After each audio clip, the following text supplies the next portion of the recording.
Pessoal, boa noite para vocês todos. Espero que todos estejam bem também. Hoje, então, a gente vai abordar os aspectos relacionados ao exercício, né? A gente vai discutir bastante sobre exercício. A gente vai conversar bastante, bem mais hoje, né? Eu espero, né? Então, antes de eu começar a passar os pontos, né, para a gente fazer essa discussão sobre o efeito do exercício físico, eu gostaria de pedir para vocês me dizerem se vocês estão com alguma dúvida com relação a alguma atividade, porque, assim, pelo que eu vi, as dúvidas que tinham eram em relação a sincronizar as atividades, aparecer nota, né? E aí eu até mandei e-mail para algumas pessoas que a gente teve que trocar um formulário lá e já tá tudo resolvido. Então, esses probleminhas que ocorreram com relação à sincronização de nota, a gente vai ajustando e vocês não precisam se preocupar com esse tipo de coisa, né? É só entrar, lembrem sim de entrar em contato e avisar que isso é realmente muito importante. Mas isso já está sendo resolvido, tá? Então, só coloquem lá, professora, eu também estou tendo problema com a sincronização da nota, porque o que estava acontecendo é que vocês finalizavam e não aparecia como concluído, ou aparecia disponível para vocês realizarem o formulário de novo, porque não estava computando. Porque o meu e-mail, né, não é o e-mail institucional. E como esse aí, eu cometi o deslize de eu inserir na plataforma, acabou que não estava sincronizando, né? Tem que ser pela Luísa, né? Pela instituição, né? Um e-mail institucional. Então, esse último a gente já trocou o formulário, já repassei as notas para quem precisava repassar, tá tudo certinho. Eu lembro de uma pergunta só, uma dúvida, só que eu acabei não anotando o nome do aluno, vocês me perdoem com relação a isso. É sobre a questão de fibromialgia dessa última atividade, que era sobre a prescrição de exercício. Então, se a pessoa que colocou a dúvida tiver aí e puder falar certinho, vocês fiquem à vontade. Senão, aí, a hora que a gente estiver discutindo fibromialgia, aí eu falo sobre essas questões, né, associando a questão da fibromialgia no formulário, tá bom? Então, pessoal, hoje a gente vai falar sobre o efeito do exercício físico, né? Efeito analgésico e o anti-inflamatório. E associado aos efeitos do exercício físico, a gente vai discutir um pouco sobre essas três doenças, que é o que a gente abordou no material dessa disciplina. E aí, antes que eu esqueci de comentar na aula passada, que a gente falou bastante sobre células do sistema imunológico, pessoal, tem esse mangá, anime, não, é anime que fala. Pessoal, eu realmente não sou fã muito de desenho e tudo mais, mas eu fui convencida, eu falei assim, gente, assista, Luciane, assista esse anime, é muito bom, tem tudo a ver com as coisas que vocês estudam, então, eu falei assim, tá bom, vai, vou assistir. E, gente, anotem, e assim que vocês tiverem a oportunidade de assistir esse anime, assistam, é muito legal para vocês entenderem cada tipo de célula do sistema imunológico. Então, ó, o personagem principal é uma hemácia, é essa daqui de vermelhinho, né? E aqui, esse da frente, ele é um neutrófilo. Então, a gente tem as células de memória, né? A gente tem as T reguladoras, né? Então, as plaquetas. Então, tem toda uma história, os macrófagos, os monócitos, quando os monócitos aparecem, e cada contexto fisiológico, como que essas células se regulam. É muito legal, é super didático.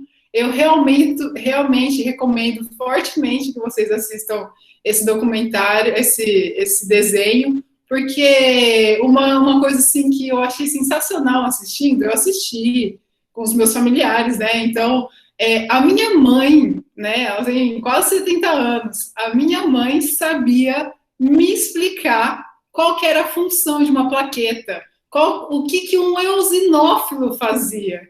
Então, pessoal, realmente, se vocês querem aprender de uma forma divertida, de uma forma bem lúdica, né, é muito legal, sabe? Então, as células lá, apresentadoras de antígeno, né, as células... Vocês lembram o nome dessas células que são apresentadoras de antígeno? Células dendríticas, né? Então, aí vocês vão identificando. Agora que você já tem uma noção dessas células, com o decorrer da história, eles falam qual é a célula em específico, né? Então, aqui vai ser apresentado. Então, esse personagem, ele chama neutrófilo mesmo, né? Então, vocês vão guardando. E aí, de acordo com o que cada personagem faz, vocês conseguem fazer as associações do sistema imunológico. É muito legal, tá? Então, eu recomendo realmente Cells at Work e tem disponível lá no Netflix. Eu não sei se tem alguma outra plataforma de streaming, mas vocês vão encontrar esse anime aqui na Netflix e vale realmente muito a pena para aprender e se divertir, tá bom?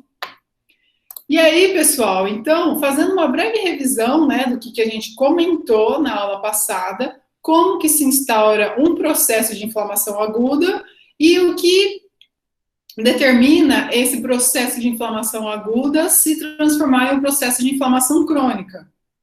É uma série, acho que são 13 episódios. 13 episódios, deve ser uns 30 minutinhos cada episódio, tá? Então, pessoal, como que se instaura uma inflamação aguda e que a inflamação aguda realmente ela é muito importante para o nosso organismo, né, para um processo de defesa do nosso organismo, e não é um problema se instaurar um processo inflamatório. O problema é quando a gente tem essa fase de indução da inflamação, o pico da inflamação ocorrendo, ok? Mas esse pico aqui, ele é sustentado. Por quê? Porque não ocorre a fase de resolução. Lembra das citocinas? As citocinas não sinalizam para mudar o processo, né? Então, tem as indutoras de inflamação e as citocinas anti-inflamatórias. Então, essas citocinas anti-inflamatórias não conseguem chegar, elas não são produzidas pelas células para induzir essa fase de resolução, se instaurando, então, um processo crônico de inflamação. E esse processo crônico de inflamação é um contexto totalmente não normal para aquela região, para aquele tecido que está tendo esse processo, e aí passa a ocorrer problemas cada vez maiores, né, na tentativa de resolver, e não resolve essa inflamação, tá bom?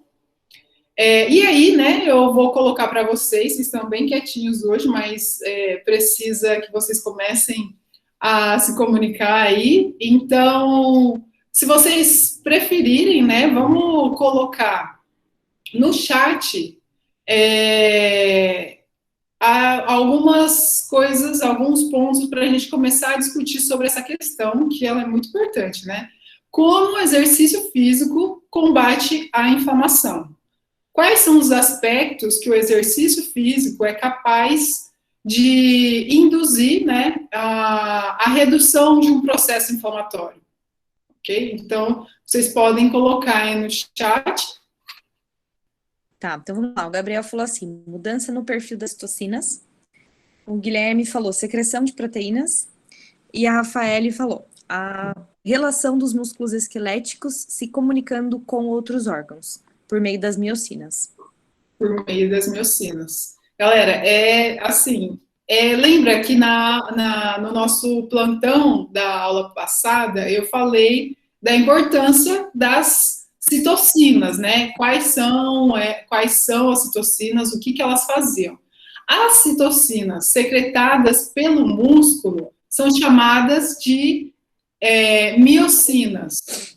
Ou tem um nome recente que eu vi no artigo também, acho que é exercinas, porque são as citocinas induzidas no momento, né, da contração do músculo por conta do exercício físico. Então, miocina, exercina, são derivadas, né, esses fatores comunicantes secretados pela contração do músculo, tá bom?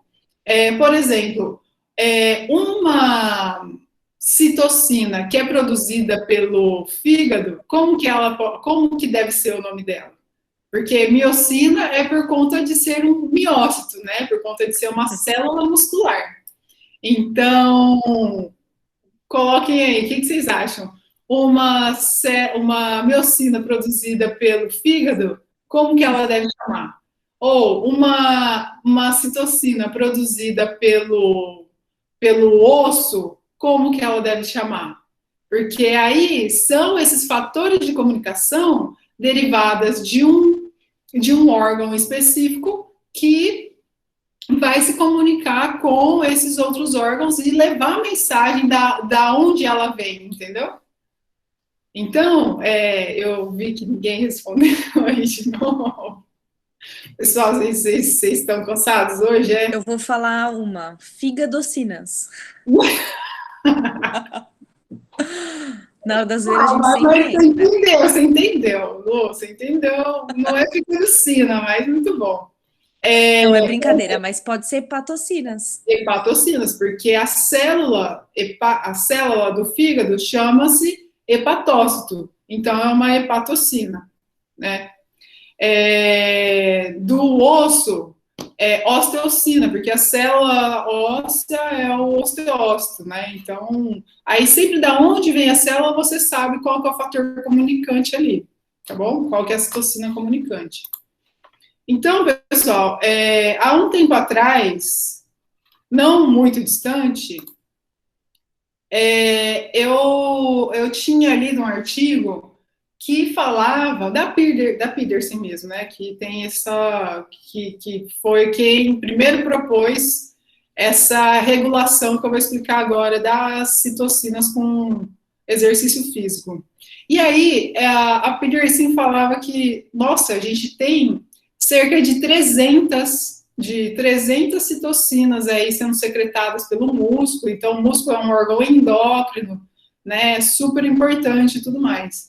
Pessoal, esse artigo não faz muito tempo que eu li, ele não é muito antigo, e recentemente, eu sou meio ruim de memória, mas eu acho até que é nesse artigo que eu compartilhei com vocês, tá? Esse músculo, a conversa, né, do músculo com outros órgãos. Enfim, depois a gente vê com mais calma aqui. Mas, pessoal, já tem identificados, tá? Cerca de 600 citocinas diferentes, tá bom? Então, esse número agora que a gente começou a voltar o nosso olhar para sistema imunológico, para a comunicação entre as células, a gente está conseguindo identificar muito desses fatores e cada vez mais identificar a função de cada uma delas e tudo mais. Então, por exemplo, aqui nessa imagem, os primeiros pontos, né, as primeiras citocinas identificadas, que é as que a gente sempre comenta, que já tem alguns bons anos sendo estudadas, são principalmente, né, interleucina 6, TNF-alfa, IL-4, IL-10, né, são as principais que a gente costuma discutir, que foram uma das primeiras a serem abordadas. Mas tem muitas, pessoal, a gente não está aqui falando para vocês que vocês têm que saber a função de todas essas citocinas, como que ela interage, qual o sinal que ela transmite. Mas é importante vocês terem uma noção dessa importância das citocinas dentro de um dado metabolismo, ok?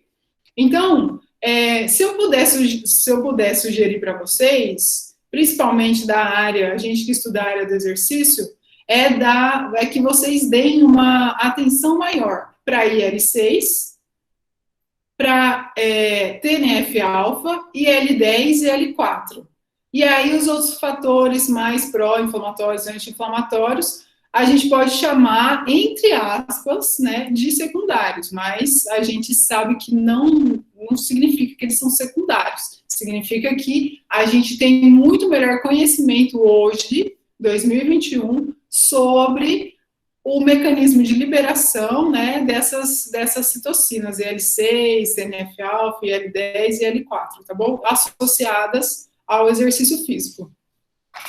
Então, nessa figura aqui, da Peterson, ela já propôs esse gráfico aqui lá em 2005, né? E o que tem mais recentemente é só reforçando, né, esses achados, né, e consolidando melhor essas informações desse grupo de pesquisa. Então, pessoal, qual a diferença aqui, né? Aqui é a sepse, né, que é um processo inflamatório induzido, né, por uma infecção e que vai aumentando e que pode levar a pessoa a óbito, porque o sistema imunológico não consegue reverter essa inflamação e causar uma inflamação generalizada, né? Então, a gente vê que num processo inflamatório não derivado de exercício físico, sempre antecedente a IL-6 tem um aumento de TNF-alfa, ok? Que é um fator de necrose tumoral. Existe o aumento significativo, né, de TNF-alfa.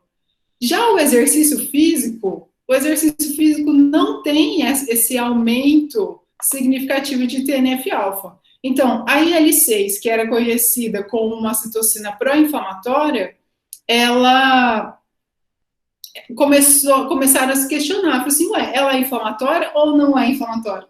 No tecido adiposo, ela induz um processo inflamatório muito elevado, né? E ela estava sempre associada aqui com TNF-alfa.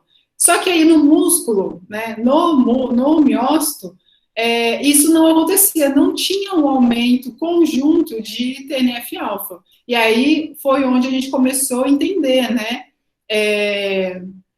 Será que esse aumento de IL-6 vindo do músculo é diferente? A IL-6 do músculo é diferente da IL-6 de um tecido gorduroso, do tecido adiposo? É diferente do hepatócito?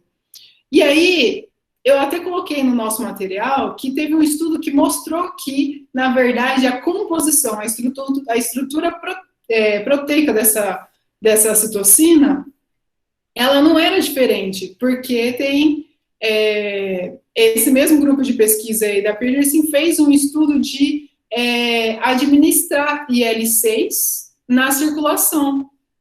E aí perceberam que quando a IL-6 ela é induzida sem esse precedente de TNF-alfa, a resposta inflamatória era diferente. Então, pessoal, IL-6, de novo, é conhecida como uma citocina pró-inflamatória. Mas hoje a gente já sabe que ela tem uma função muito mais metabólica do que necessariamente pró-inflamatória, ok? Essa ideia dual que a gente acaba construindo para segmentar, compartimentalizar as coisas, a gente vê que não faz sentido e que é tudo uma questão de equilíbrio. Então, ela é induzida, só que quando ela é precedida de aumento de TNF-alfa, e talvez, pessoal, não só o TNF-alfa que induz essa resposta inflamatória, tenha outras citocinas também associadas a esse aumento do TNF-alfa, que a gente ainda não sabe a função, como que elas funcionam ali para induzir inflamação. O que a gente já tem muito claro é esse aumento, né, da IL-6 induzida pelo exercício físico, que não é precedente de TNF-alfa, precedida, né, de TNF-alfa. E aí, nesse artigo que eu coloquei para vocês, tinha essa da Frontiers, né, esse último que eu coloquei para vocês, tem essa figura que mostra como que o tecido muscular ele secreta tantos fatores, né, tantas citocinas, tantos hormônios, né, induz a secreção de tantos hormônios que podem ocasionar uma alteração metabólica. Ou seja, a IL-6, ela tem muito mais uma função metabólica. Quando a gente começou a estudar o exercício físico, foi possível identificar que a IL-6 ela tem muito mais uma função metabólica do que inflamatória. Porque em alguns momentos ela induz inflamação, outros momentos não. Mas o que será que acontecia? Então, a partir de alguns experimentos, foi possível perceber que ela é indutora de vários fatores, pessoal. Então, a gente tem aqui fatores de neurogênese, né, para prevenir, por exemplo, Alzheimer. Então, aumento de fator de BDNF-alfa, né, de BDNF, que é um fator indutor de neurogênese, né, de melhora da integridade e saúde dessas células neuronais. Indução de erisina, né, que é para induzir a conversão, né, desse tecido adiposo branco em tecido adiposo marrom, né, mais termogênico, né, e que não tenha tantos fatores pró-inflamatórios. E aí, em cada tecido, pessoal, vocês vão perceber que o exercício físico ele é capaz de levar uma mensagem. E esse artigo que a gente tem aqui, ó, que é da onde eu copiei essa figura, o artigo da Peterson e da Marie, né? Vocês têm como base, está disponível para todos vocês, então vocês conseguem extrair informações básicas aqui no sentido assim, nossa, eu tenho um aluno que está com que nem aqui fala, a relação, essa conversa cruzada aqui de músculo e câncer. Então, deixa eu dar uma olhada como o exercício físico pode melhorar esses aspectos. Quais os mecanismos moleculares que o exercício físico é capaz de intervir e promover uma resposta anti-inflamatória, um bloqueio do desenvolvimento dessas células cancerígenas, ok? Aí, não, tá, mas o problema que eu quero resolver não é câncer, né? É em relação ao coração. Meu paciente, né, meu cliente, ele tem problema cardiovascular. Então, temos aqui alguns fatores relacionados sobre a contração muscular, metabolismo, né? Induzindo fatores que vão levar uma mensagem, né? A função das citocinas, que vai levar essa mensagem para o músculo cardíaco. Ah, mas meu problema aqui, meu aluno tem esteatose hepática, tem cirrose. Tá aqui, ó, músculo e fígado, né? Conversa músculo e fígado. Como que o músculo consegue induzir uma plasticidade nele mesmo também? Temos aqui, ó, músculo. Lembra que eu falei para vocês das células da microbiota? Também temos aqui, ó.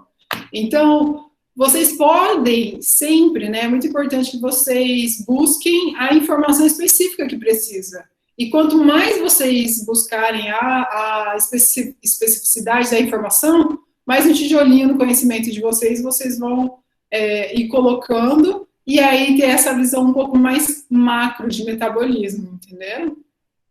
Então, temos aqui, né, fiquem à vontade, quem ainda não leu esse artigo, eu realmente recomendo bastante esse artigo, tá bom? E vamos lá, então. E aí, vamos diretamente, então, né, para o efeito anti-inflamatório e analgésico do exercício físico. Pessoal, participem, por favor, vai. Quais são as células, depois dessa explicação que eu coloquei para vocês, quais são as células atuantes no combate da inflamação ou responsivas, né, ao exercício físico, ao estresse do exercício físico que eu coloquei aqui, porque vocês lembrem que o exercício físico é um tipo de estresse, né, pro nosso organismo. Vocês podem ou abrir o áudio ou responder no chat. Professora? Oi. Fabrício. Bom, uma das respostas inflamatórias que eu anti-inflamatórias que eu acabei estudando são 20 horas. E o exercício físico sobre o tecido adiposo, que as miocinas, elas, vamos dizer assim, elas conseguem fazer a lipólise, né, do tecido adiposo. Uma pessoa obesa, por exemplo, tem aquele excesso de gordura no tecido adiposo e você consegue, através da miocina, fazer a lipólise e conseguir aí, no caso, metabolizar esse tecido gorduroso que está no tecido adiposo. Exatamente. Exatamente. Muito bom, Fabrício. E isso aqui tem nessa figura também tem nesse artigo. Contração do músculo induz aumento de AMPK, que é uma enzima alostérica de regulação energética. Ela vai promover aumento da oxidação de gordura, modulando, né? Induzindo a lipólise, que foi o que você falou, né, Fabrício? E também modulando a conversão, né, desses tipos de célula, produzindo irisina para induzir o escurecimento desse tecido, para induzir aumento de outros fatores, como PGC1-alfa, né, aumento da atividade mitocondrial, para queimar cada vez mais gordura, né, para produzir e gastar mais energia. Muito bom. Daí tem a dúvida, por exemplo, a pessoa teve a lipólise, né? Essa quebra de gordura, por exemplo, a pessoa fez um treinamento resistido hoje, né? 2 dias seguidos, por exemplo. Uhum. Quando essa pessoa for fazer o treinamento aeróbio, fica mais fácil ela, por exemplo, eliminar esse tecido gorduroso, como ele já foi quebrado, fica mais fácil, ou ele sairia, por exemplo, por meio de fezes, assim, como seria esse processo? Legal, muito boa pergunta. Pessoal, quando a gente... o tecido adiposo, a gente tem os pré-adipócitos, né? Que são células que, no processo, desde quando a gente nasce, a gente tem o processo de diferenciação celular, que aos poucos ela vai perdendo essa potencialidade, porque ela já está muito mais diferenciada, né? Então, os pré-adipócitos são células ainda como se fossem células novas, né? Então, elas são pequenas, ela tem uma gota lipídica menor, né? E quando você vai reduzindo essa gota lipídica, é muito mais fácil de você perder peso. Quando a gota lipídica de um adipócito, né? Claro que a gente está generalizando, falando de um, mas quando essa gota lipídica ela é muito grande, a capacidade de você perder gordura, né? É um pouco mais difícil. Quando essa gota lipídica é menor, aí é mais fácil de você perder gordura. Então, é muito melhor a gente ter vários pré-adipócitos do que adipócitos grandes, entendeu? De uma gota lipídica muito grande, que é o que caracteriza, por exemplo, o tecido adiposo marrom. Ele tem vários pontinhos, várias gotas lipídicas dentro de um adipócito. Então, é muito mais fácil de você metabolizar essa gordura do que pegar um estoque gigantesco ali de gordura para ser metabolizada.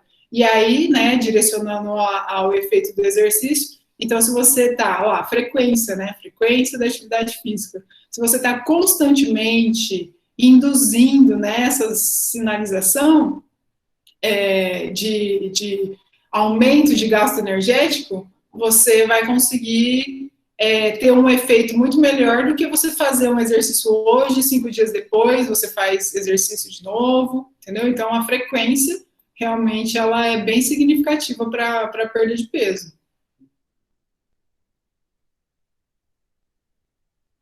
Respondido? Tudo bem? Outras dúvidas? Para mim, tudo ok, professor. Obrigado, viu? Imagina. Então, pessoal, aí aqui, lembrem, né, que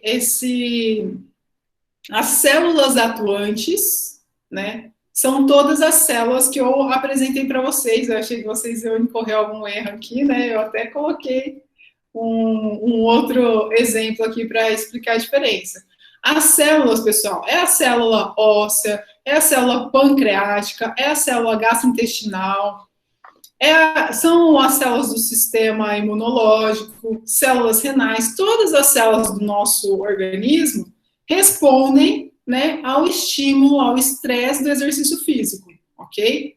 Que é diferente, né, da mensagem, do mensageiro. Os mensageiros, não confundam, tá? As citocinas não são células, citocinas são mensageiros, tá? Elas levam a informação, são proteínas, são envia uma mensagem, ok?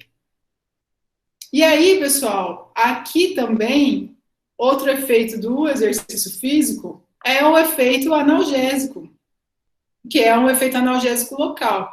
No nosso material, o Gerson abordou melhor, né, o efeito central da analgesia, as palestras que a gente teve no decorrer da disciplina abordaram de uma forma muito bem esclarecedora, né, e a gente viu que também a gente está engatinhando no conhecimento sobre os mecanismos da dor, né, então, aqui no aspecto local, né, sinalização local induzida pelo exercício físico, a gente tem que a fadiga metabólica, ela vai induzir essa diferenciação dos macrófagos em M2. Pessoal, os macrófagos, eles estão lá no meio das fibras musculares, ok?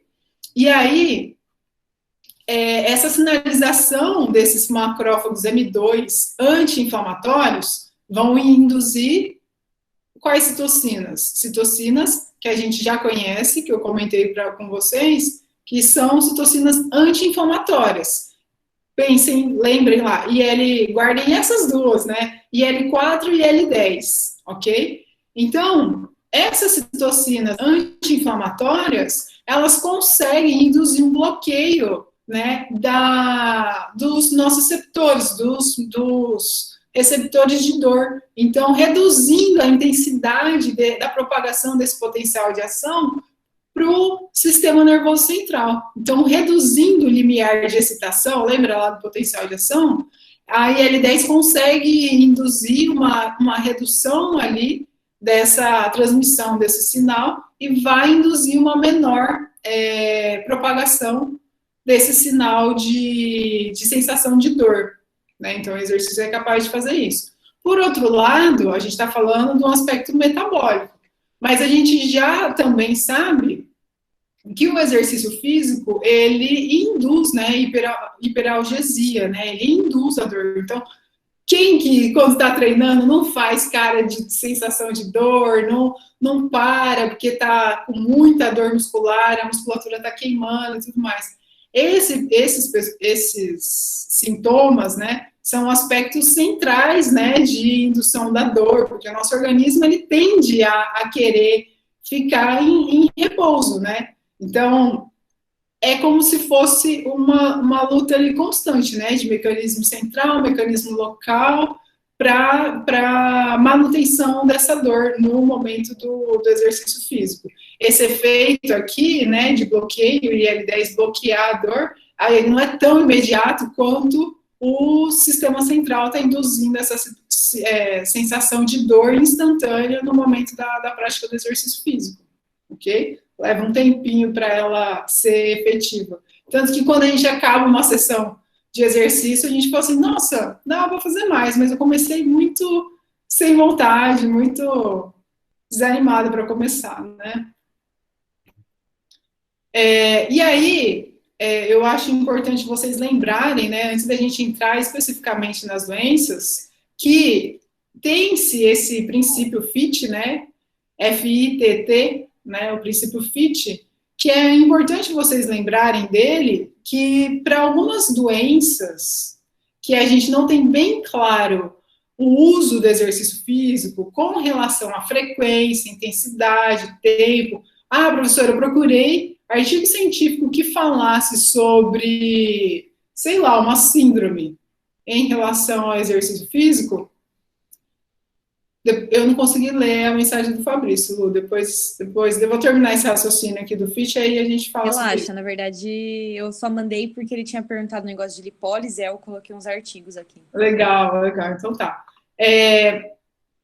Então, pessoal, para a gente ter uma noção cerne, né, tipo, não encontrei nada sobre exercício físico e uma doença em específico que eu quero estudar, que eu preciso estudar.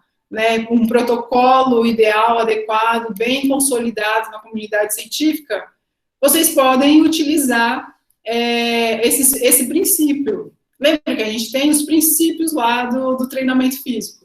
E aí, para a gente associar princípio de treinamento físico com uma doença, associado com o tratamento de uma doença, a gente pode associar as variáveis de treinamento com os princípios de treinamento, que, então, seria o uso do princípio FIT aqui, frequência, intensidade, a duração, né, o tempo, e o tipo de exercício físico a ser aplicado, ok?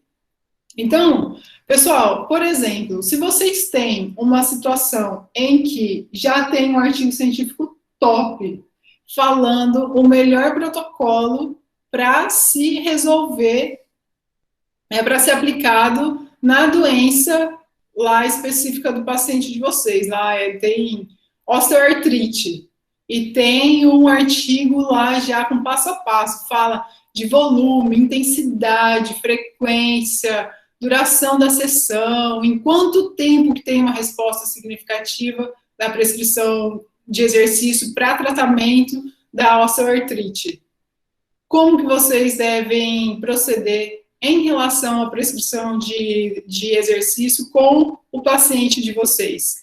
É seguir à risca o que está descrito no artigo científico?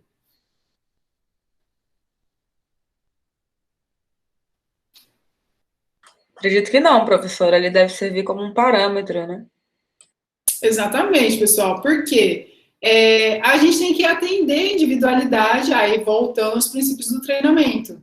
Individualidade biológica. Quais são as necessidades do meu aluno? Será que o meu paciente não tem beleza, ele tem osteoartrite, mas ele também tem hipertensão e diabetes, né? Ele tem uma síndrome metabólica. Como que eu vou tomar esses cuidados associando a informação da comunidade científica com a demanda específica do meu paciente? Então, por mais que tenhamos artigos bem consolidados sobre a eficácia de alguns protocolos de treinamento, pessoal, é muito importante a gente levar em consideração a individualidade e a necessidade específica dos pacientes de vocês, tá bom? Não existe esse negócio de falar assim, ó, tá aqui o melhor protocolo. A gente quer investigar, a gente busca sempre publicar e divulgar na comunidade científica bons protocolos e verificar se eles são eficientes para uma determinada situação. Mas não significa isso significa maior aporte científico sobre as intervenções de vocês. Mas não significa que vocês devem agir e usar aquela informação a ferro e fogo sem considerar as necessidades específicas do paciente de vocês, tá bom? Então, aí, pessoal, falando da primeira doença lá, eu acho que eu mudei a ordem, não lembro a ordem certinha, enfim, eu coloquei lombalgia e lombociatalgia, né, e exercício físico. Vocês lembram a diferença de lombalgia e lombociatalgia? Não? Pessoal, é como se fosse... Bom, mas aí eu teria que perguntar da osteoartrite. Mas é um nível primário e um nível mais avançado, ok? E quando está diretamente relacionado ao sistema nervoso, né? Quando atua ali nos motoneurônios ali naquela região, então aí já fica aqui, a lombociatalgia já fica um pouco mais comprometimento, isso, muito obrigada, comprometimento do nervo ciático, muito bom, é isso mesmo. Então, essa é a diferença, tá bom? É um nível bem menos avançado a lombalgia, né? E aí, pessoal, em relação ao efeito, que é isso que eu acho muito importante vocês conseguirem fazer, é analisar o efeito do exercício em relação ao efeito do fármaco. Por isso que foi tão importante vocês aprenderem, né, e terem contato com as aulas do professor Gerson. Então, qual é o efeito do exercício? Qual a eficiência do exercício físico em relação ao fármaco? Vocês lembram? Né? E aí, qual seria, né, os protocolos de treinamento mais indicados? Lembrando que é o que eu acabei de falar, né? Qual o melhor protocolo de treinamento? Qual os protocolos de treinamento que tem disponível em relação a lombalgias? Porque, pessoal, é bem relatado já, né, que é o que eu coloquei aqui, 50% das pessoas já melhoram com o tratamento de 2 semanas e 90% das pessoas melhoram em até 8 semanas.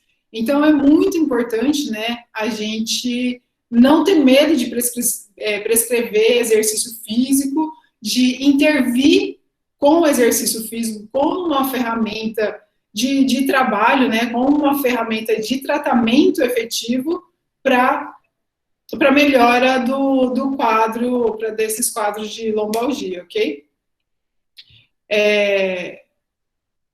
Vocês lembram do efeito do exercício físico em relação a fármaco para lombalgia? Alguém quer falar? Pelo que eu me lembre, professora, em relação a fármacos, não tem, assim, há uma melhora mediana, né, se eu não me engano. O exercício físico, ele promove uma melhora bem maior do que os fármacos, se eu não estiver enganado. Exato. Muito bom, Fabrício. Os analgésicos e os anti-inflamatórios, eles melhoram momentaneamente, né? Mas, pessoal, lembrem, é um quadro crônico. Então, você tirando o uso desses fármacos, vai retornar esse quadro de dor novamente, né? E aí, fazendo uso crônico de anti-inflamatório, vocês já sabem o que pode acontecer com trato gastrointestinal, problemas cardiovasculares e todos os pontos, efeitos colaterais que os fármacos podem vir a desencadear. Consumo excessivo desses fármacos por um longo período de tempo. O que o exercício físico não promove esses efeitos colaterais. E, por outro lado, ele é efetivo no tratamento dessas dores, né, de se reduzir a dor. Então, para essas doenças aqui, o exercício físico, né, por alterações metabólicas e tudo mais, ele é capaz de ser mais efetivo que um fármaco a longo prazo, ok? Eu passei uma vez os slides, não tá certo. Lu, posso E aí, acrescentar? Oi, pode Coisa. falar. É porque na parte de lombalgia eu tenho bastante experiência, eu gosto de falar assim algumas coisas. Que a gente tem uns tabus muito grandes assim nessa área, né? E alguns pontos que acho importante a gente levantar para o nosso lado do exercício. Acho que primeiro de tudo é assim, o pessoal fala muito de posição, postura no trabalho, né? Então, tem estudos que mostram ainda que a postura que você está trabalhando não interfere muito num problema de lombalgia, mas tem estudos que sim. E aí fica muito difícil para a gente saber. Então, cada caso realmente é um caso. E aí, por exemplo, uma coisa que o pessoal está estudando muito é trabalhar uma postura em pé. Então, ficar em pé e trabalhar no computador. Isso tem mostrado bastante redução de dor de lombalgia, dor de coluna lombar e dores no geral. Então, às vezes, sair daquela caixa, daquele padrão que a gente está acostumado, de tem que ficar em tal posição de uma ergonomia, às vezes é mais que isso, né? É passar menos tempo sedentário. Exato, É o é a comportamento quebra do sedentário. comportamento sedentário, exato. Então, assim, nós fisioterapeutas, né? Nossa, a gente fica muito assim, não pode ficar com a coluna errada, não pode estar com a coluna torta. Porém, vai muito além. Na verdade, a ideia é pensar no comportamento sedentário. Então, primeira coisa, o comportamento sedentário contribui diretamente para uma lombalgia. E outra coisa que eu queria completar é que, assim, todos os pacientes que eu já tive, colegas família, amigos, todo mundo que passa por uma situação de lombalgia, a gente fica com muito medo, todo mundo fica com muito medo, porque se coloca muito medo na nossa cabeça. Na nossa cabeça, eu digo paciente, porque eu já fui esse paciente. Uhum. Então, depois tem uma disciplina mais à frente que o pessoal vai aprender direitinho sobre as bandeiras vermelhas, né, para tomar cuidado com elas, Verdade. mas não passando essas bandeiras vermelhas, né, que pode sugerir aí um problema mais grave, a gente tem que tirar o medo dos nossos clientes, alunos, pacientes. Por quê? Porque ele tem que fazer exercício. E assim, qual é o exercício? Quem assistiu a palestra aí do Arthur viu muito bem, né? O exercício que ele preferir. E, novamente, o Liebano também falou muito disso. Então, a gente tem que tirar isso da cabeça desse paciente, porque ele tem que fazer exercício. Tem que fazer. Independente de qual. Exato. Porque Então, a gente se fecha muito nessa ideia, tipo, para melhora cardiovascular tem que fazer natação, sabe? Tipo, sabe? Tipo, pessoal, o melhor exercício de fato é aquele que vai gerar adesão à prática.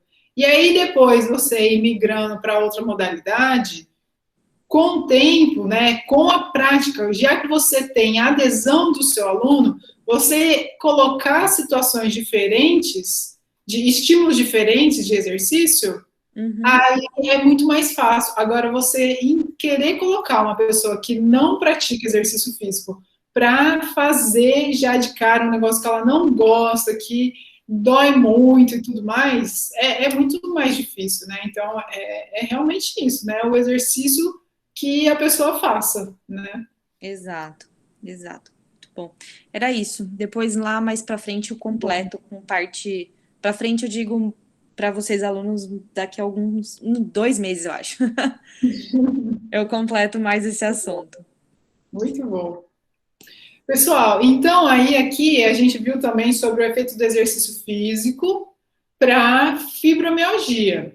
Vocês lembram que no nosso material já tem bem documentado também que o efeito dos anti-inflamatórios e os analgésicos não são muito eficientes, são considerados efeitos iguais a placebo, né? Então, eles não resolvem em praticamente nada, né?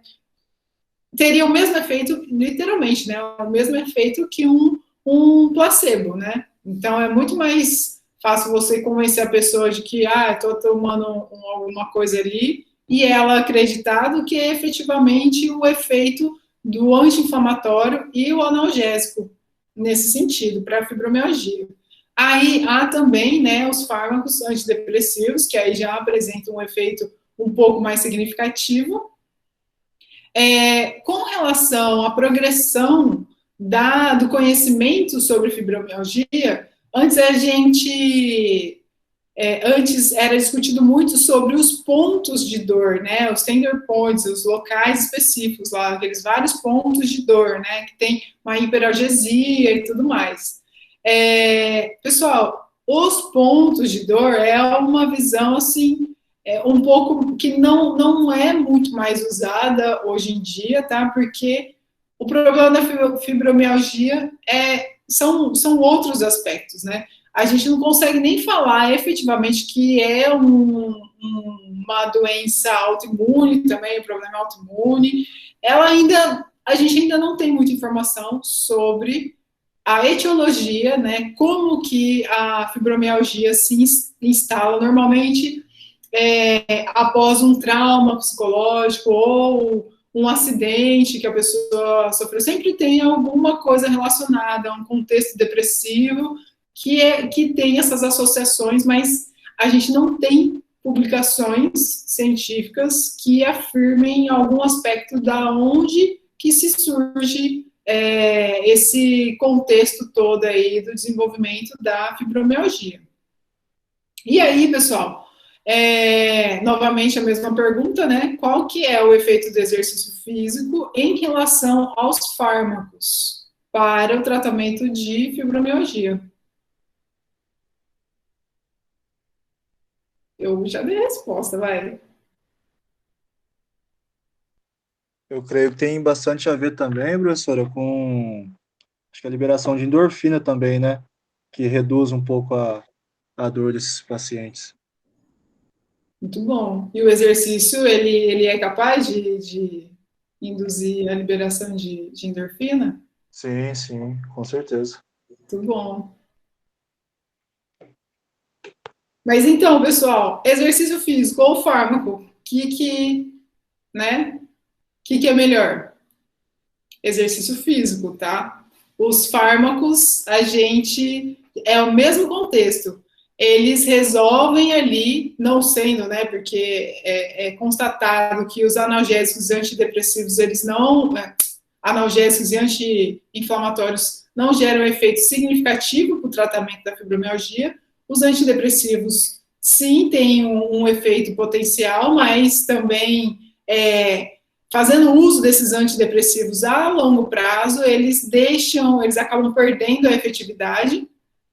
E o exercício físico, ao contrário dos fármacos, ele tem a condição de promover uma alteração metabólica ali, vai produzir IL-6, induzir ajustes metabólicos ali para promover maior ajustes, indução da anti-inflamatório, né? Então, vai promover diferenciação de macrófagos para tipo 2, e todo um contexto para produzir citocinas que resolvam a inflamação.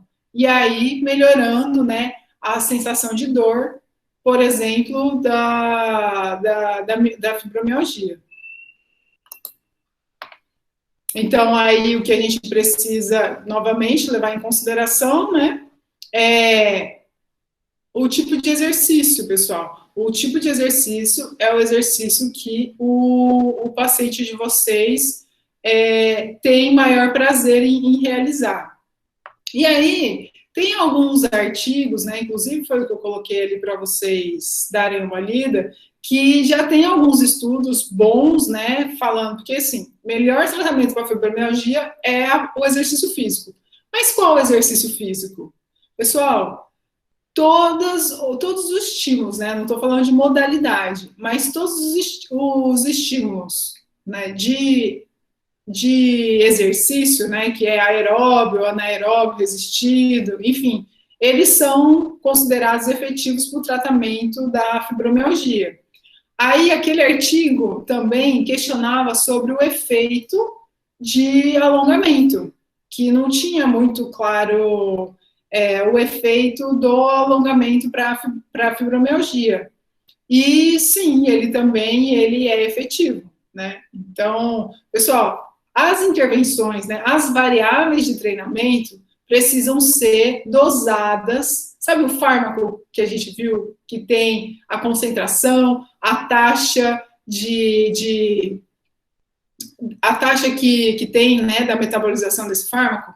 As nossas variáveis funcionam do mesmo jeito, as variáveis do exercício. Então, qual a frequência do exercício, a intensidade do exercício, o volume, né, também da sessão, qual é essa duração ideal ali para que o paciente não fique com uma fadiga elevada, mas que ele consiga se manter, porque assim, eu posso seguir um protocolo ótimo ali, descrito para tratamento da fibromialgia, mas se o meu paciente ficar com muita dor e não quiser vir na sessão seguinte, o que eu vou fazer?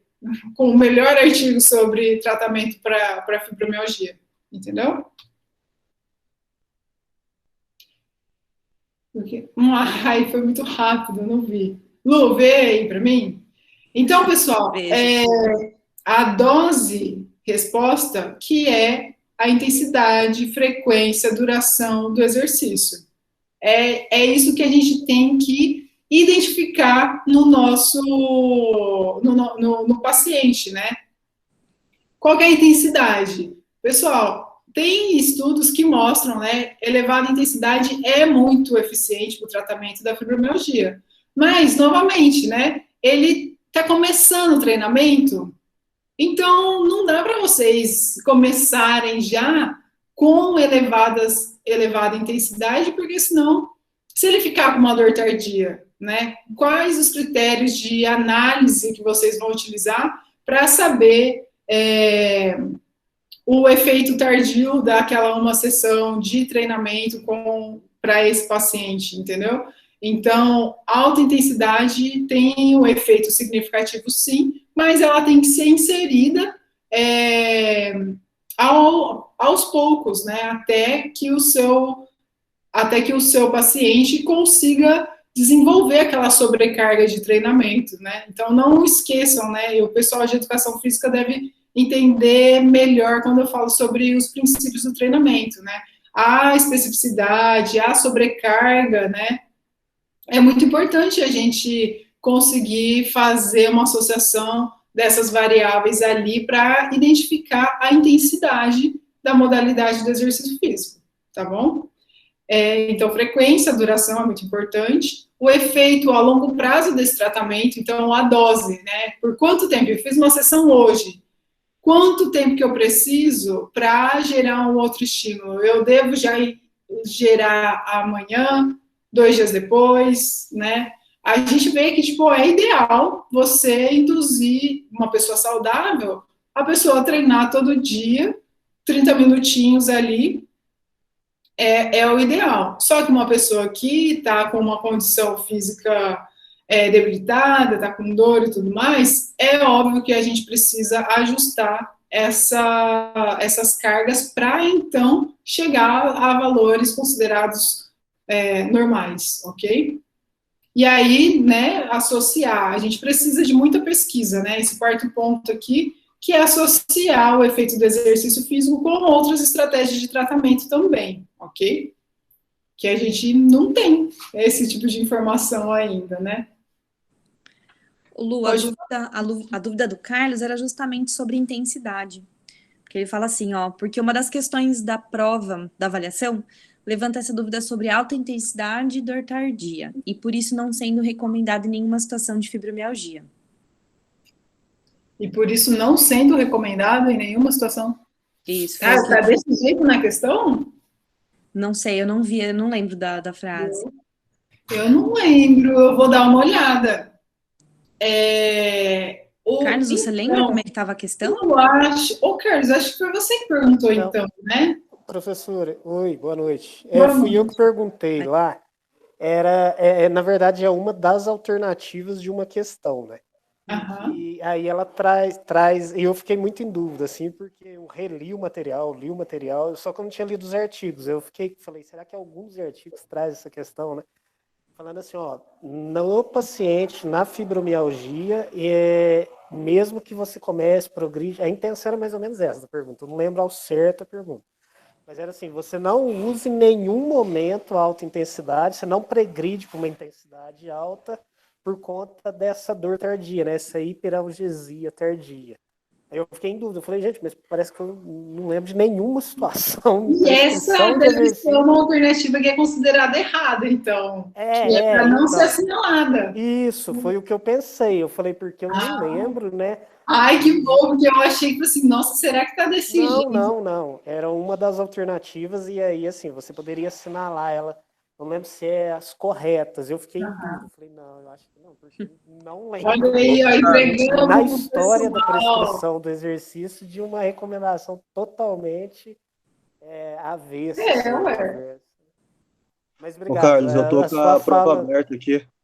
Você pode falar ela, Fabrício? Ela está escrito aqui, ó, não se deve inserir exercícios de alta intensidade para pacientes com fibromialgia, pois independente do tempo de prática física, a dor tardia é sempre intensa, tá desse jeito aqui.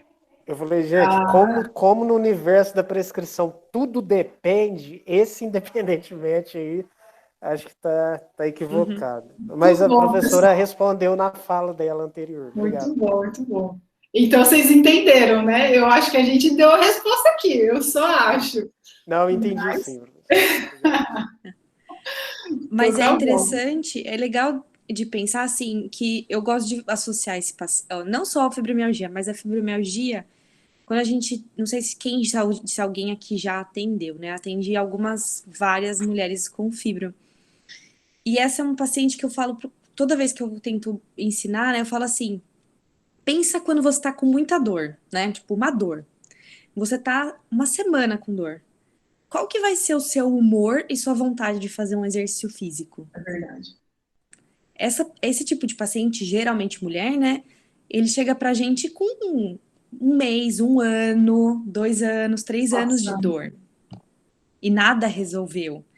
Então, uma coisa que a gente tem que pensar assim, primeiro, né? Ter muita paciência e empatia, que é uma situação complicada, fibromialgia. E muita gente nem acredita que a fibromialgia exista, né? Lu? Exato, Tipo, é não, verdade. isso é coisa da cabeça. Mas nada a ver, não tem nada a ver com a cabeça, é corporal mesmo. Então, claro que a gente não começa com uma intensidade alta, porque a gente nem sabe como que vai reagir, como que a pessoa vai reagir.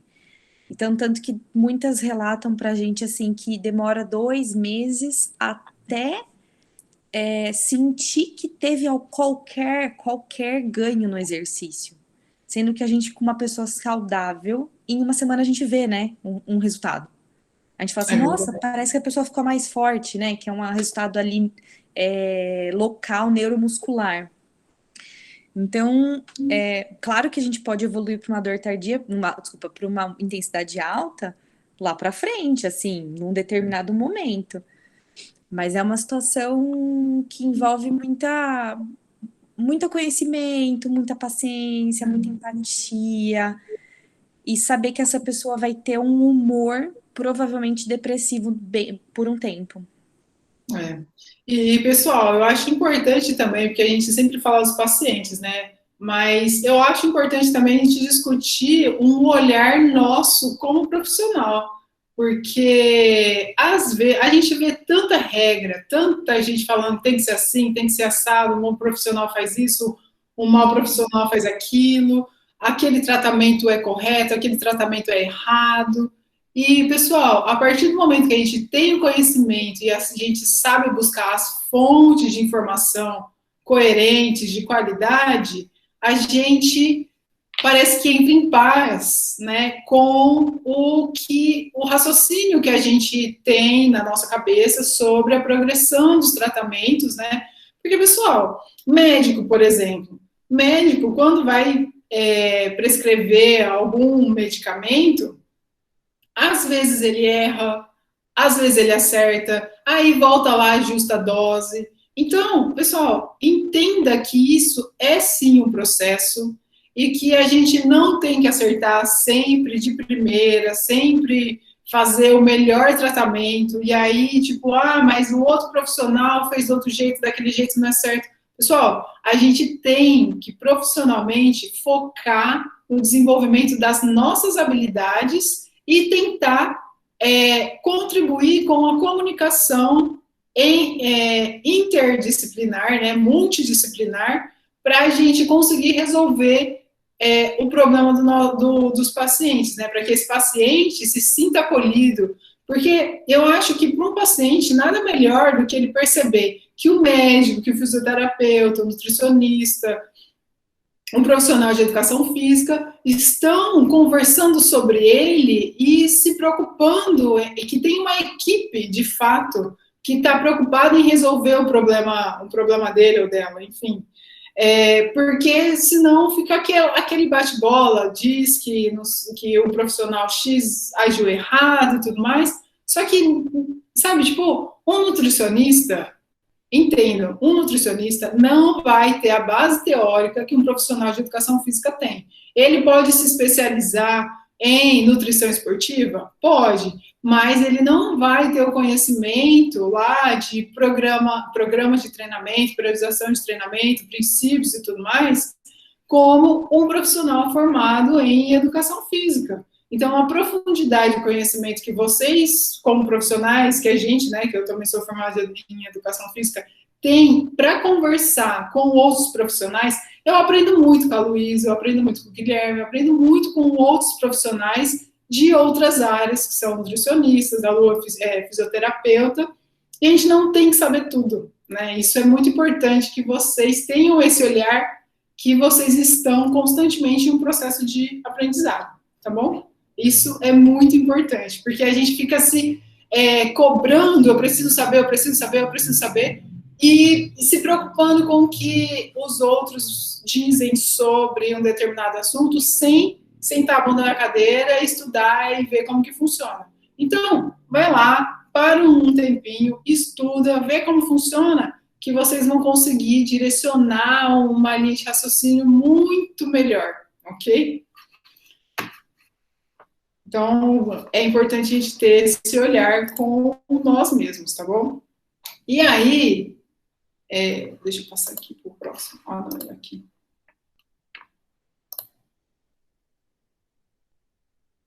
Passou. Então, a gente tem aqui, né, osteoartrite, mas eu já comentei, né, um pouco sobre osteoartrite. Exercício físico versus fármaco, vocês já entenderam o contexto metabólico em relação ao uso do fármaco que a gente, pessoal, guardem isso, né, eles são muito efetivos, eles são importantes, mas dentro de um contexto específico. Assim como o exercício físico é muito efetivo e muito importante e precisa estar dentro do contexto específico, né?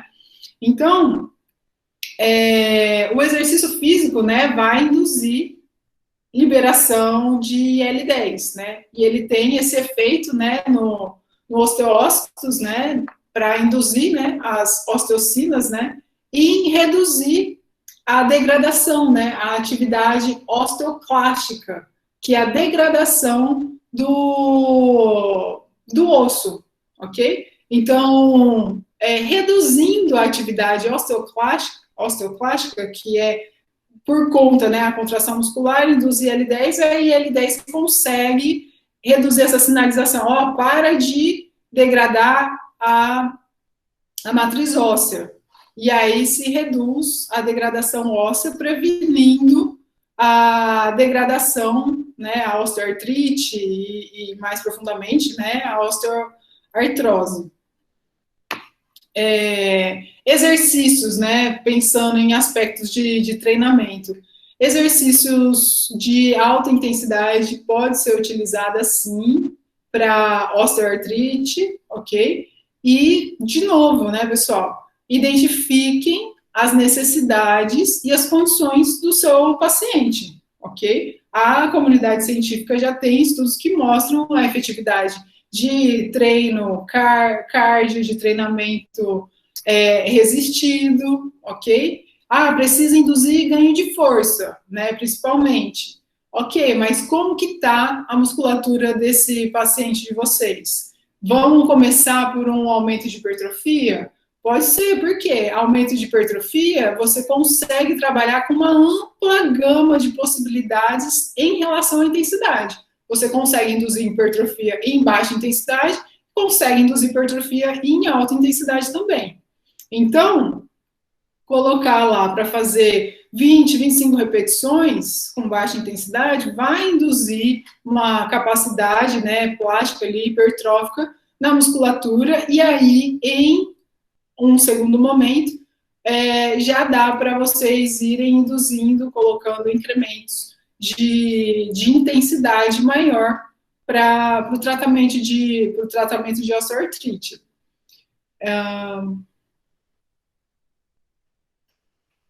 Não vejo aí, então eu só vejo a janelinha levantando, mas eu não consigo ler. Não, espera aí, tem bastante coisa aqui que o Carlos escreveu. Carlos, abre aí seu microfone, vai. Ficou escrevendo.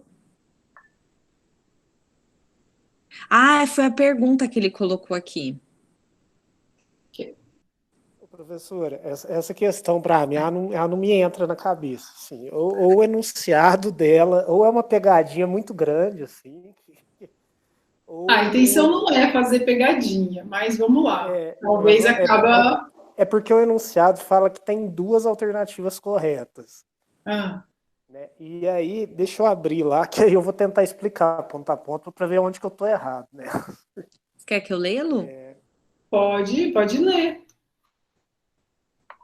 Detendo bom conhecimento sobre algumas teorias que induzem analgesia a partir do exercício físico, selecione duas alternativas consideradas corretas para a seguinte pergunta. Se o exercício físico também é um indutor de hiperalgesia, como é possível afirmar que ele induz analgesia? Eu já expliquei isso aí. Hoje, agora. Só não vi só as alternativas. Ah, tá. Tem as alternativas. Tá, então, primeira, devido ao aumento da prostaglandina, glutamato e serotonina na região da contração muscular, ocorre uma redução no limiar dos nociceptores. Na verdade, é um aumento do limiar. Isso, professora. Eu entendo que ocorre um aumento do limiar, né? Então essa não estaria correta. A segunda é o aumento de TNF local, né? Você não tem aumento de TNF com o exercício físico. Quando o exercício... Não. Também não seria essa. A alta intensidade é um fator chave para a redução da sensação da dor. Não necessariamente. Não necessariamente. Para que a analgesia induzida pelo exercício físico ocorra, é necessário que seja de predominância aeróbica? Não. Não, aí só sobra a última, né? Correta. Ah, então será que é porque aqui a palavra veio como redução da primeira? Então, aí eu fiquei em dúvida, porque no caso da primeira, né, se não fosse uma redução e um aumento de limiar, aí tudo bem. Se aumenta o limiar, a sua percepção de dor ela fica mais tardia, né? Aí faz sentido, você tem menos dor. Aí eu fiquei com dúvida, ou no caso dessa alternativa, essa redução está trocada ou não são duas alternativas no enunciado. Ou tem alguma coisa muito mirabolante na questão que eu não peguei. E aí, assim, tô remoendo, por isso que eu ainda não enviei a atividade. Eu falei, eu vou levar para o plantão de dúvida. Porque mas é bom remoer mesmo. Assim, eu não quis enviar, e aí eu falei, vou levar para o plantão, porque realmente é uma questão que eu fiquei relutando com ela, né? Eu queria terminar, já enviar a atividade, eu falei, não, mas não vou discutir ela, porque... Ô, Carlos, eu preciso ver, eu estou olhando aqui agora, mas eu ainda preciso refletir para ver se é uma questão de pegadinha mesmo, para te explicar, ou se é que é um erro mesmo, né, da questão, né? Não, e aí a professora só manda assim, realmente fique esperto que tem uma pegadinha, aí eu vou remoer até domingo. Então tá bom, eu te aviso, então. Porque aí, se tiver alguma coisa nela, né, aí a gente... Eu coloco lá no mural a questão eu que acho. o Carlos perguntou. Beleza. É ou não é pegadinha, ela está correta ou está errada. Eu coloco no mural para vocês depois, tá bom? Perfeito, então, professor. Obrigado. É isso, tá bom? Tchau. O que você ia falar, Lu? Não, eu acho que foi... Sabe quando a gente quer falar redução da ativação dos receptores ou aumento do limiar dos receptores, né? Porque redução, aumento, mas é do limiar. Eu acho que foi essa tipo de confusão. Eu acho. Entendi. Tá bom. Mas é simples, a gente conserta. Rapidinho isso aí. A hora que eu bater o olho e ler ela com calma, eu acho que eu consigo já identificar. Pessoal, vamos lá, tá realmente acabando, tá bom? Então, eu acho que na verdade, o que eu ia falar aqui, eu acho que eu já acabei falando, né? Então, o que é determinante, né? Pessoal, para vocês conseguirem ter essa segurança na prescrição de vocês, é muito importante que vocês acompanhem métricas, porque assim, há algum tempo atrás, era moda a gente ficar discutindo variação de exercício físico. O pessoal da educação física vai saber melhor isso. Então, qual é o exercício que é melhor para hipertrofiar quadril, a musculatura do quadril, coxa, enfim, a gente ficava filosofando isso, fazia curso sobre esse tipo de coisa. E que, na verdade, pessoal, não é sobre o exercício e a variação do exercício, é sobre a qualidade da prescrição de exercício físico de vocês. Os exercícios vocês não têm que ficar mudando constantemente. Então, porque, por exemplo, assim, de novo fazendo um comparativo com os médicos. O médico prescreve o medicamento e quando ele encontra aquele range lá da dose, ele fala assim, depois de um tempo que está utilizando esse fármaco, ele fala assim, agora já deu um mês de uso desse fármaco, eu vou trocar para outro agora, que eu acho que o meu paciente está cansado de usar esse tipo de medicamento, sabe? Não é assim que as coisas funcionam, pessoal. E a gente tem que levar a prescrição de exercício físico com a mesma seriedade, com a mesma visão. Então, não é sobre a gente ficar trocando de exercício físico, mas identificar a melhor prescrição com relação a volume, intensidade, frequência e duração da prescrição desse exercício, ok? E aí, tendo essas métricas com relação ao que é prescrito, de histórico, pessoal, é muito importante a gente manter o histórico de progressão. Acompanhamento também, por quê?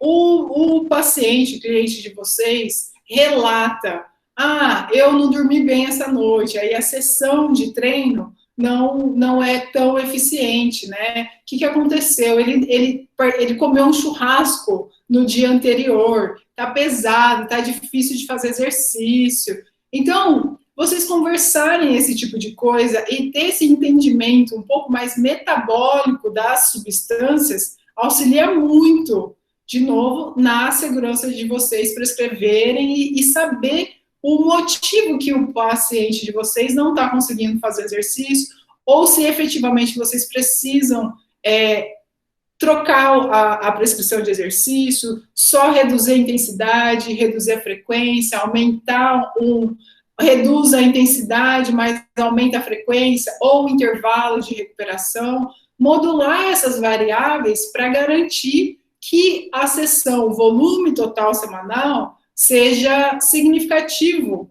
no decorrer, né, da prescrição de treinamento de vocês, para ver efetivamente essa melhora.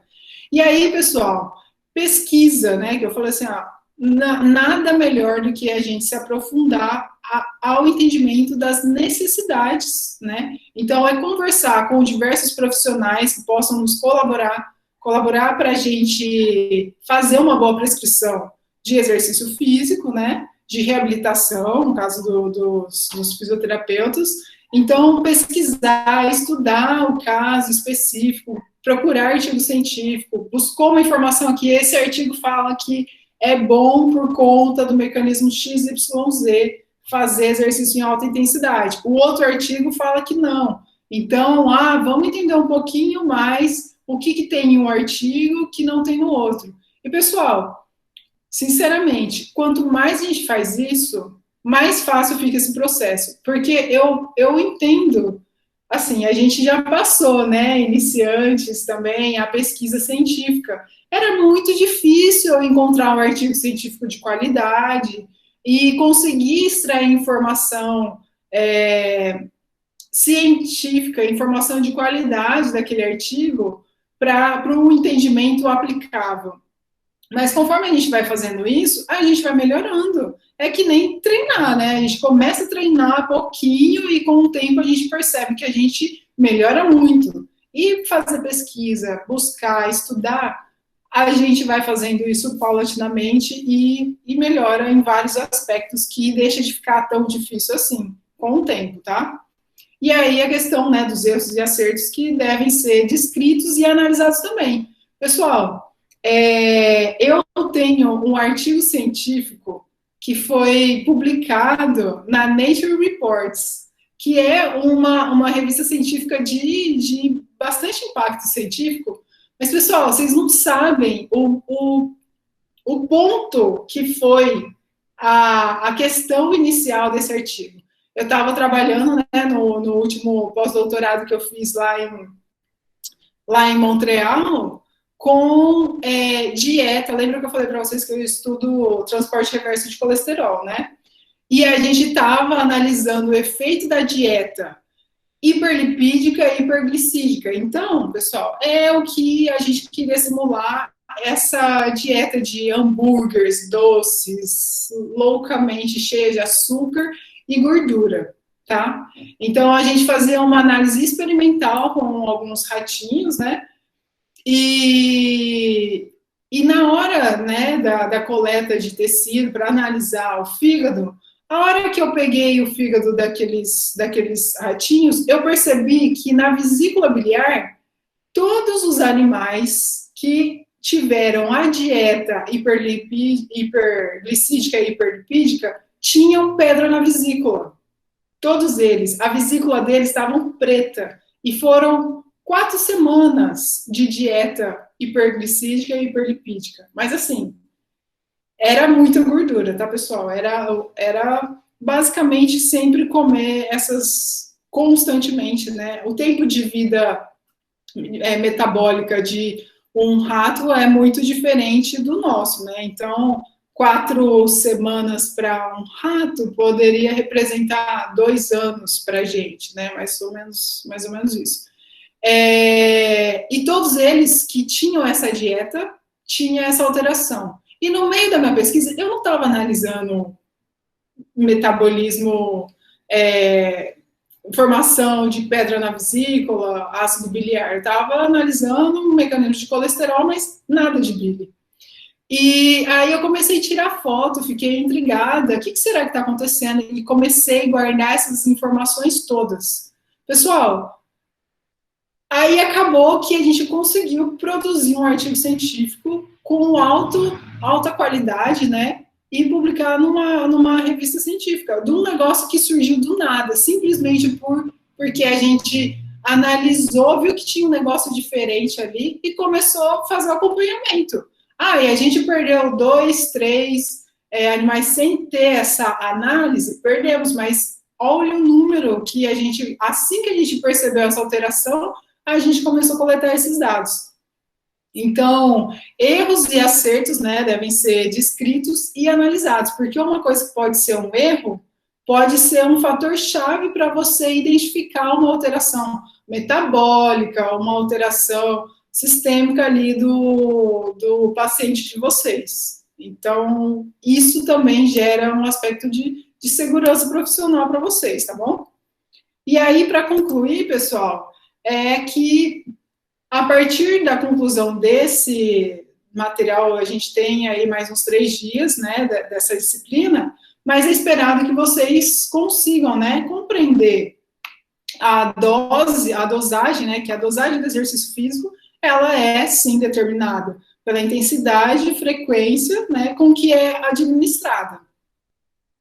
E essas variáveis de exercício podem direcionar o processo de diferenciação celular, que é o que a gente fala para vocês sobre a diferenciação, por exemplo, lá dos macrófagos, a diferenciação celular de células imunológicas, a geração de respostas significativas para retirada, né, redução lá de um processo inflamatório, ok? Então, pessoal, se vocês tiverem alguma dúvida, é isso. E aí, antes de finalizar, eu gostaria também, pessoal, de convidar vocês para não terminar, para não finalizar, de convidar vocês para assistirem, né, participar da palestra. Esse aqui foi o meu orientador do mestrado, do doutorado, que eu fui a primeira vez para Montreal para fazer parte da minha pesquisa, né? E aí eu fiz o pós-doutorado, né, com o professor Jean-Marc, lá do Canadá, em Montreal. Então, a gente está organizando, no dia 29 de abril, uma palestra dele para a gente falar dessa comunicação entre o músculo com os outros órgãos. Basicamente, vocês viram que é parte desse artigo ali, né, a comunicação esse cross-talking, né, do músculo com os diversos órgãos, e aí o foco da palestra dele vai ser em relação ao músculo e os ossos, tá bom? A gente trabalhou bastante com o fígado, mas ele já é um professor emérito, né? Ele recebeu recentemente essa titulação de professor emérito, e aí ele falou assim, agora eu vou falar de sistema ósseo agora. E ele tem uma bagagem incrível, extraordinária, para contribuir com a formação e aprendizado de todos nós. Então, pessoal, essa palestra precisa de uma inscrição, né? Vocês poderão receber, né, um crédito de disciplina. Quem tiver em mestrado, doutorado, consegue incorporar, né, esse um crédito. São 21 horas. E a inscrição, né, para ter o certificado, precisa acessar o site para fazer essa inscrição. Quem não fizer inscrição e quiser assistir, vai ter também a transmissão ao vivo pelo YouTube, né? Então, tipo, perdi a data da inscrição. Mas aí fica ligado que também, assim, não vai conseguir ter a pontuação crédito ali, né, para colocar no currículo a participação dessa palestra, mas vocês não vão deixar de aprender. E aí, como esse site, né, recente que a gente decidiu abrir essa disciplina, vocês vão conseguir visualizar aqui, né, tanto no PhysioX UFSCar acompanhando, quanto no meu perfil do Instagram, que eu não sou muito ativa no Instagram, pessoal, eu quase não uso, eu só sei pegar lá e compartilhar, mas aí eu vou colocando para vocês, quem tiver interesse, para conseguir entrar, na hora que tiver a disponibilidade do site, para vocês irem acompanhando e se inscreverem para participar dessa palestra. A palestra vai ser realizada em língua inglesa e eu vou fazer a mediação, né? Então, se vocês tiverem dúvidas, vocês podem escrever também em português, tudo certinho, e aí eu faço a tradução para o professor Jean-Marc. E aí, isso também é uma iniciativa do programa de pós-graduação da Unesp de Presidente Prudente, do qual eu estou envolvida e fazendo o meu pós-doutorado atual, tá bom? Então, se vocês tiverem dúvidas, quiserem perguntar mais alguma coisa sobre isso e sobre a disciplina em si, vocês fiquem à vontade, tá bom? Lu, você levantou a mão, pode falar. Link para inscrição, professora? Desculpa. Oi? Pode falar. Link para inscrição. Onde faz a inscrição? Então, o link para inscrição é o que eu comentei. A gente ainda não divulgou, então eu estou pedindo para vocês acompanharem, né, ou o PhysioX UFSCar aqui, ou o meu perfil lá no Instagram, que eu divulgo por lá para vocês, tá bom? A gente se compromete em mandar. A gente manda na sala da coordenação, ou no WhatsApp. É verdade, também tem um grupo do WhatsApp, né, para vocês, quando tiver o link certinho, aí vocês poderão se inscrever. Lu, o que eu queria falar, não sei se alguém tem alguma dúvida, mas uma coisa que eu queria completar é o seguinte, eu vi que num questionário, 2 questionários de palestra, alguém falou sobre lupus, questionou lá se haveria alguma palestra. E daí eu queria comentar um pouco, bem breve, assim, para a gente não passar batido no assunto, né? Porque toda dúvida é importante para a gente. A gente não vai trazer ninguém específico para falar de lupus, até então não está na nossa programação, por ser uma patologia, uma doença muito específica. Trazer alguém para falar só de uma doença que não é, assim, não tem tantos casos, assim, digamos, né? A gente achou meio difícil para achar data, né? A gente está trazendo muita palestra, temas um pouco mais abrangentes. Mas eu queria falar sobre o lupus. Como eu já dei aula, já tratei, acho que seria legal fazer uma abordagem aqui rápida. Para quem não conhece... Deixa eu tirar minha apresentação, Lu, que aí eu acho que fica melhor para... Pode ser. Para quem não conhece o lupus eritematoso sistêmico, ele é que a gente chama de LES. O lupus é uma doença autoimunológica, eu não sei se todos já tiveram contato com isso, mas é a doença, eu considero a doença autoimune mais complexa, por ser a doença que A gente nunca sabe qual tecido, órgão, local ela vai acometer. E muito frequentemente ela não acomete só um local, ela acomete, por exemplo, fígado e coração, pele, às vezes um problema cerebral e um problema cardiovascular. Então, é um paciente, um cliente, aluno, enfim, que requer muito do nosso olhar crítico e cuidadoso, muito. Por quê? Porque a gente nunca pode se perder no sentido, um problema ali no fígado, tô tratando ele com exercício aqui, e eu não tô olhando se ele tá trazendo algum problema novo. Então, por exemplo, às vezes ele tá trazendo um pequeno inchaço na perna, que ele mesmo não se atenta, não nota, mas a gente tem que ficar atento, e por isso que vem aquele questionário que você comentou, Lu, que é super importante. Questionar, acompanhar, conversar. As conversas que a gente troca com essa pessoa, com esse paciente, nunca é em vão. Ela sempre tem um tiquinho do profissionalismo junto, né? E aí, dormiu bem? Como é que foi a noite? Como é que tá a alimentação? E por aí vai. Então, o paciente com lúpus é um paciente muito complexo nesse sentido, tá? E mais complexo ainda quando a gente fala de tratamento, porque cada um responde de um jeito. Eu já tive paciente relatando que o único medicamento que resolveu na vida dele foi aquela hiperdosagem de vitamina D, que toma uma vez ao mês. Eu chamo de dose cavalar, cara, que só aplica em cavalo. Aplica uma vez, ele fica bom 3 semanas. Uma semana antes de tratar de novo, ele tá péssimo. Entendi. Tem paciente que melhora só com glicocorticoide, que foi assunto que a gente falou da farmacologia. Tem paciente que melhora com imunossupressor, imunomodulador, enfim. Mas o exercício sempre é eficaz.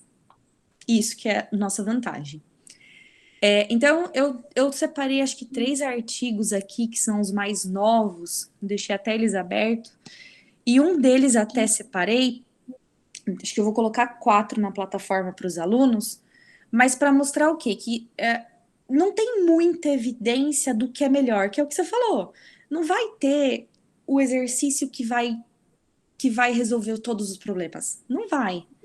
Então, E o lúpus, Lu, só complementando, o lúpus é uma doença que acaba que cada hora ela atinge um local diferente. Então, o tratamento, você tá tratando, é o que você falou, está tratando coração e fígado. Mas aí, 3, 4 anos depois, a pessoa está com um problema articular e renal, sabe? Então, não tem como falar que é uma regrinha, né? não tem. E mesmo assim, tem um paciente que é super incapacitado mesmo, incapacitado que, assim, jovens de 30 e poucos anos que passam a chegar até coma, a chegar à situação do coma, como tem, por exemplo, uma caso minha tia. Minha tia passou a vida inteira, até quase 60 e poucos anos, sei lá, com um probleminha de rosácea, que é aquela vermelhidão no rosto. E daí, com 60 e alguns poucos anos, ela tinha uma dor no joelho que não melhorava. Aí o médico achava que era osteoartrite, que evoluiu para osteoartrose, fez cirurgia no joelho dela. Durante a cirurgia, o médico falou: olha, não é osteoartrose. Eu vou melhorar aqui, mas você vai para outro médico porque isso está com cara de doença autoimune. Foi aí que ela foi descobrir. Mas totalmente funcional. Olha quantos anos, meu Deus. Desde novinha. Então, por isso que é importante a gente ter esse senso crítico, né? Será que não é bom ir atrás e tal? E é legal que aí que eu puxo nossa sardinha para fisiologia. Se vocês souberem a fisiologia, a base, né, do que acontece ali, quais são os fatores inflamatórios principais, quais são as células autoimunológicas envolvidas, a gente consegue pegar esse exercício e fazer a modulação dele para o paciente. Isso é lindo. Então, por isso que falar de uma doença, às vezes restringe muito o nosso pensamento crítico. A apontar e falar assim, não, lúpus tem que ser assim. Não, a gente pega, entende a doença, por isso que é importante que você falou, sentar e estudar. O que acontece, o que acomete, como eu vou começar a entender todo aquele quadro dessa pessoa e como que eu posso junto com a equipe, né? Então, realmente, tem que se conversar com quem é médico, que vai fazer a prescrição do medicamento, talvez ir atrás de um farmacêutico para entender como funciona o medicamento, ir atrás do nutricionista, porque a nutrição é super importante, enfim. Falar com todo mundo é crucial. E aí a gente consegue modular para o que a gente vê do nosso paciente ali na hora. E é na hora, porque cada dia é um dia. Como o Arthur falou, né? E puxando para quem não assistiu a palestra do Arthur, vale a pena porque tem até um artigo que fala sobre cinesiofobia nos pacientes com lúpus. Então, tratar esse medo, ou medo de se movimentar, né, que é a fobia mesmo, ou o receio de uma ansiedade, isso também faz parte do nosso rol de capacidades, do profissional de educação física como fisioterapeuta, dos dois. Então, por isso que é legal a gente não focar só em uma doença, entender todo um contexto, né, aprender as doenças, porque a gente aprende ao longo da vida mesmo. A gente pega, às vezes, uns pacientes com uns casos super raros, nunca a gente estudou, então a gente acaba estudando um pouco para fazer o do primeiro momento ali, e depois vai estudando e aprendendo junto com o paciente, com o aluno. Isso é super importante. É o que você faz com a informação que chega até você, né? Então, é aquela história que eu contei. Eu poderia simplesmente falar assim, nossa, o fígado desses ratinhos está com pedra na vesícula, e deixar ele de lado. Mas aí a gente foi coletando informação, foi identificando com algumas outras situações ali, metabólicas, e que a gente conseguiu chegar a uma conclusão interessante, né, com aquela informação.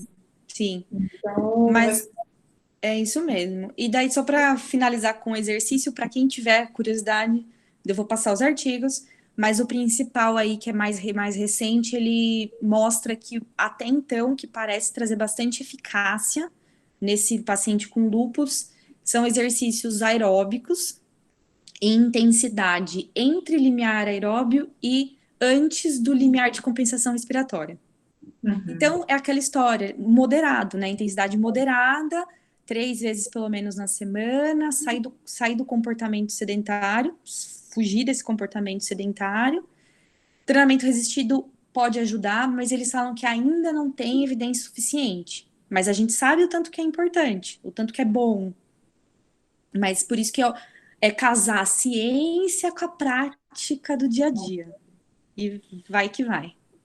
Exatamente. Mas era isso, Lu, eu queria completar para não deixar isso, né, se perder esse conteúdo. Ótimo, mas nossa, ótimo mesmo. Mais alguém tem dúvidas?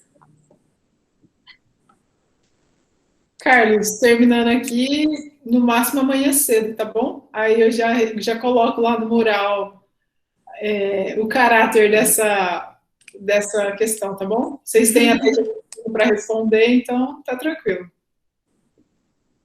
Certinho, professores. Obrigado, viu? Imagina. Pessoal, então boa noite para todos vocês. E aí fiquem à vontade lá para acompanhar também as redes lá, para participar do evento lá com o professor Jamarque. Vai ser muito bom para o aprendizado de vocês, ter uma visão um pouco mais internacional sobre pesquisa também. Com certeza vai contribuir bastante com a formação de vocês. E eu espero ter plantado essa sementinha aqui, né? Porque aí vocês já vão construindo essa linha de raciocínio que a gente tanto fala, né? Para a gente não se fechar eu sei prescrever exercício para ganho de força. E aí eu não sei mais nada sobre exercício para hipertrofia, para emagrecimento, porque eu estudei só ganho de força. Não, entendendo mecanismos e metabolização de como funciona, a gente abre um leque gigantesco. E entender que a gente está sempre aprendendo, né? Então... Justo. Boa noite, então, para todos vocês. Tá obrigada pelos plantões, obrigada pelo acompanhamento. Pessoal, lembrando que a disciplina finaliza domingo. E a gente está aí a Lu tá aí para responder as dúvidas, o Gerson também. Obrigada, professora. Obrigada, professora Luciane. Foi muito bom. Obrigada a vocês.